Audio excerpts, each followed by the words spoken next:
documentary of your family. And I'm like, no way, man. I'm not going to jail over a 2-hour documentary. You think you've heard it all? You think you've seen every twist? But this is the reckoning no one expected. This is where the silence shatters. The Brown family, once a symbol of unity under the controversial banner of plural marriage, now stands in ruin. But just when fans thought it couldn't go any deeper, just when it seemed every lie had been uncovered, every betrayal brought to the surface, something else emerged. And it didn't come from a tabloid. It didn't come from Kody. It came from inside the house. From the one person Robyn swore would never turn on her. Robyn Brown, Robyn's middle daughter, Kody's once favored child. The quiet one, the shielded one. The one no one expected would ever speak until now. And what she's accusing Kody of has left even the most hardened fans in shock. Scene 1. The whisper before the storm sources close to the Brown family, the ones who have remained anonymous out of fear, loyalty, or both, say that something shifted inside Aurora in early 2025. The once devoted daughter who followed Kody's every instruction began to see through the cracks. It started with therapy. Quiet sessions Robyn initially encouraged until Aurora started asking the wrong questions. Questions about control, questions about guilt, about love with conditions, and about the price of silence. One insider revealed, Aurora told her therapist that she never felt she had permission to think for herself. Every time she expressed something that went against the family line, especially Kody or Robyn, she was emotionally shut down. She started to question whether her voice even mattered. And then it happened. Aurora, in a whispered, tearful conversation with someone she trusted, reportedly said the words that now haunt this entire narrative. I think my dad manipulated me. I think he used love like a leash. Scene 2. Emotional manipulation. Aurora's claims revealed Aurora's quiet confession didn't stay in the shadows. Word began to spread, not through drama, not through fame-seeking, but through concern. Concern from those who had watched Kody over the years, his anger, his favoritism, his emotional distance from some children, and enmeshment with others. Her accusations are stunning. Emotional manipulation, withholding affection, guilt as a weapon, control masked as fatherly concern. Aurora reportedly shared that Kody would often say things like, "If you really loved this family, you'd understand. Why I'm doing this? You have no idea what I'm sacrificing. I just need you to trust me. You're lucky." Not all the kids get this kind of access. These weren't just comments. They were traps, wrapped in love, laced with control. She alleges that disagreements were met with long periods of silence, withdrawal of affection, emotional coldness that lingered like a punishment. And all of it under the careful, watchful eye of Robyn, who Aurora says encouraged her to be strong for her father and never embarrass him. Scene 3. The crumbling image of Robyn, once dubbed the peacemaker. Robyn Brown's image has long been under scrutiny, from allegations of favoritism, financial mismanagement, and hidden agendas.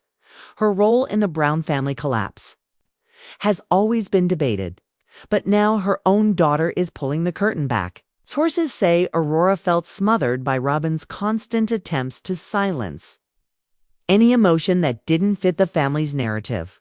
That crying was fine as long as it wasn't about Dad. That questioning the dynamic was seen as disloyalty. Speaking truth was betrayal. A close friend of the family explained, Robyn would say things like, "We don't talk," like that in this house, or "That's not helpful, sweetheart. Daddy's under a lot of pressure." It wasn't just gaslighting. It was grooming silence. And perhaps the most haunting revelation of all, Aurora no longer speaks to Robyn. The once inseparable mother-daughter duo fractured. Why? Because when Aurora confronted her about how she felt manipulated by Kody, Robyn allegedly said, "You're too sensitive. You're making this bigger than it is." That was the moment Aurora said she knew. She chose him over the truth, and she always will. Scene 4. The family reacts quiet rage and shattered trust. The ripple effect from Aurora's private reckoning has been immediate and devastating. Gwen, who's long been vocal about the toxicity of her father's behavior, reportedly reached out in support. Janelle's children are said to have been deeply shaken, knowing that if Robyn's own daughter is breaking, then no one, not even the insiders, are safe from the collapse. Christine, ever the quiet storm, is said to have wept when she learned of Aurora's claims. She knew it, one source close to Christine revealed. She always knew Kody wasn't just hurting the ex-wives, he was hurting the kids. She just never thought Robyn would let it happen to her own. And Meri, silent, not a word, not a comment, not even a cryptic Instagram post. Those closest to her say she's processing it all privately, because if what Aurora says is true, it would confirm everything Meri endured for years, still stayed silent about. Scene 5. Kody's denial, the master of blame. And where is Kody in all of this? Exactly where you'd expect him, in denial. Insiders claim Kody has flat out rejected Aurora's interpretation of events. He allegedly said, "I've always done what's best for my kids. If they're hurting, it's because other people put those ideas in their heads." He blames Christine. He blames Janelle. Blames the media. He even blames New Age therapists. But the one thing he refuses to do, blame himself. A former family friend told us, Kody genuinely believes he's the victim in all this, that the wives turned the kids against him, that Robyn is the only one who stayed loyal. He doesn't even realize how twisted that sounds anymore. And yet, even as he denies everything, something cracked on camera. Scene 6. The preview. A glimpse into regret or another lie. In an exclusive preview for the upcoming April 27th episode of Sister Wives, viewers see something unexpected. Kody reflecting, or trying to. He sits with Robyn, the two of them visibly worn down, and she, in a rare moment of directness, says to him, "You've been very, very angry. Can I understand that?" Kody, surprisingly, doesn't lash out. Instead, he stares at the floor and whispers, "I apologize. I've been in a bad place. I'm sorry to you. I'm sorry to them." It's a moment fans might have hoped for years ago. But now it feels too little, too late. Because while he may be apologizing in theory, behind the scenes, sources say he's still refusing to take ownership. And as always, it's hard to tell whether this is growth or performance. Scene 7. Kody's confession, a glimpse into the past he tried to bury later. In the same preview, Kody opens up in a confessional about his past relationships. "From my limited point of view, I thought it was just tough on me," he says. "I had no idea what my wives were going through on a daily basis." It's the first time Kody admits on camera that maybe, just maybe, he was blind to their pain, but fans aren't buying it. Why now? Why only after losing Christine, Janelle, and Meri? Why only after Aurora, his own daughter, allegedly pulled away? Christine's friend summed it up best. Kody is mourning control, not love. Scene 8. Robyn's desperation. The image is cracking. Then there's Robyn. TLC sources say she's begged producers not to air certain segments. She fears backlash, fears public judgment, fears losing the one thing she thought she'd always control the narrative, but it may be too late. Aurora's silence is broken. The family is splintered beyond repair. And Robyn's tears don't feel redemptive anymore. They feel like the final act of a long, long performance. He sat in that interview chair, his shoulders more hunched than ever. The curls, once wild with pride, now dulled like the man beneath them. In a rare moment of unfiltered emotion, Kody Brown finally said what many had suspected for years. "I built walls. I convinced myself I never loved them. It was easier to pretend they were just gone, like they never mattered." He said it quietly, almost like he hoped no one would really hear it. But everyone did, and just like that, the mask slipped. Kody wasn't just angry. He wasn't just stubborn. He was broken. torn apart not just by the choices of his wives, but by the choices he had made to survive their absence. I was bullying myself, Kody said, telling myself they were mean women and that I never loved them anyway. That was the defense I clung to, because divorce just breaks you apart inside. For a fleeting moment, viewers saw the man. Behind the rage, the fear, the loss. But even that raw confession came with a shadow. Because even in pain, Kody Brown still couldn't face the full truth. Scene 10. The cameo that shocked the internet days after that confessional aired. Something else surfaced. Something not meant for public consumption beyond a private fan. A cameo video, one of those short paid greetings celebrities film for birthdays. Congratulations or motivational shoutouts. But this one was different. This time, Kody went off script. At first, it was typical Kody. Advice, rambling enthusiasm, some half smiles. But then his tone changed. His voice got darker. His face tightened. And then he said it. You've got to protect your family, especially the younger ones. Especially the ones that don't have outside influence. Some of my kids, they're not really mine anymore. They've chosen other paths. But Robyn's kids, they're loyal. They're still mine. Sent shockwaves through the fandom. They're not really mine anymore. Robyn's kids, they're still mine. It was a chilling declaration, as if children were furniture returned to sender once they stopped playing along. The internet erupted. One fan wrote, "Did he just disown his own children on a cameo? Are you kidding me?" Another said, "He lost Garrison, and he still hasn't learned a thing." And perhaps most disturbingly, people noticed how normal he sounded saying it, detached, cold.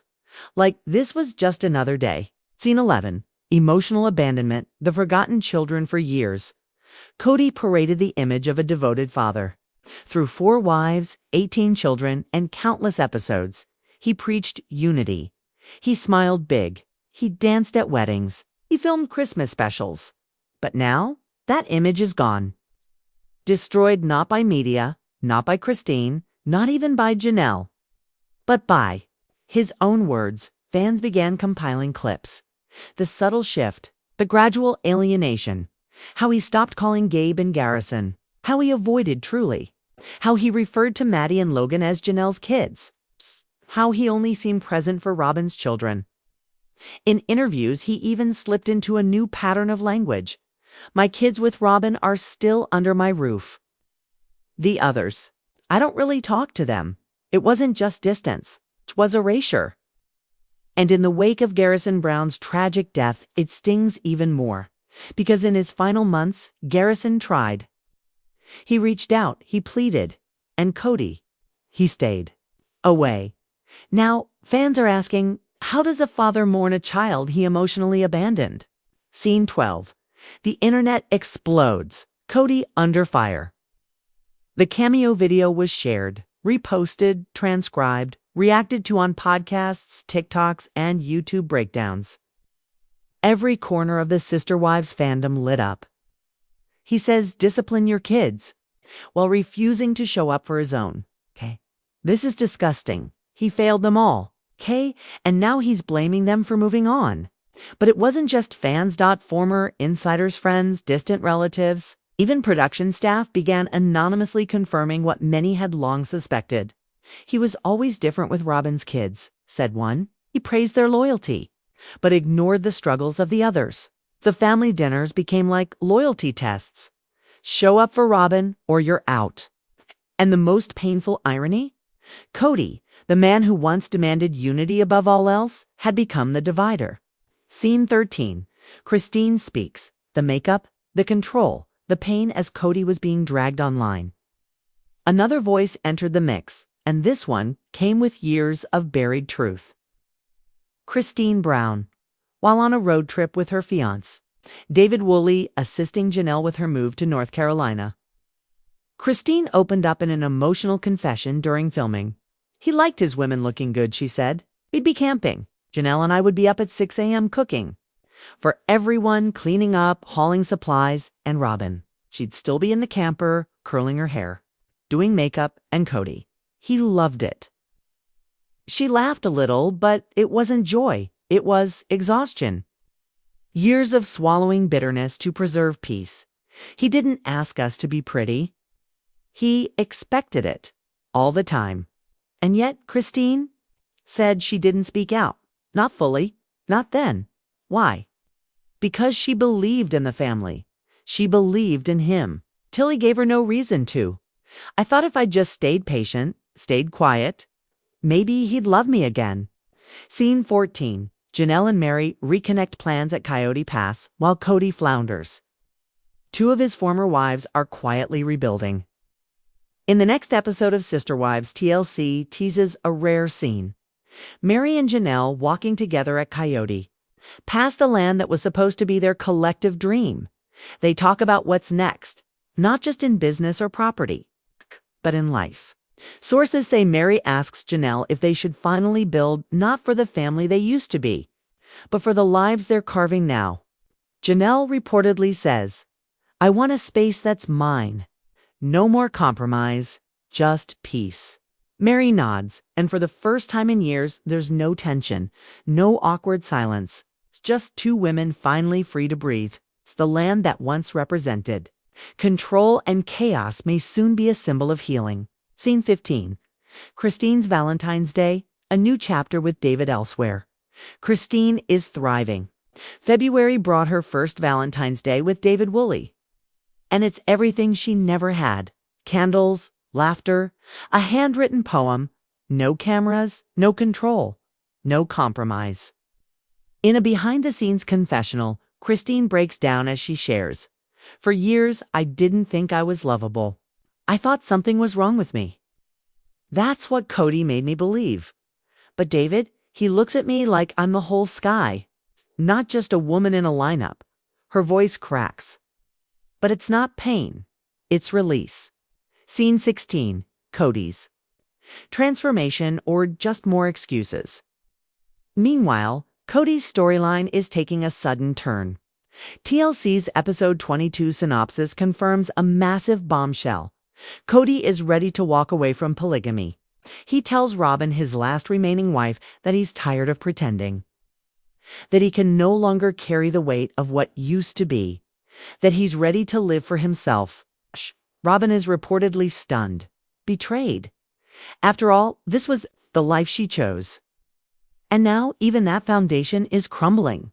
But fans aren't buying Kody's evolution. It's not change, one commenter wrote. It's abandonment. Again, it's not healing. It's rewriting history to look like a victim.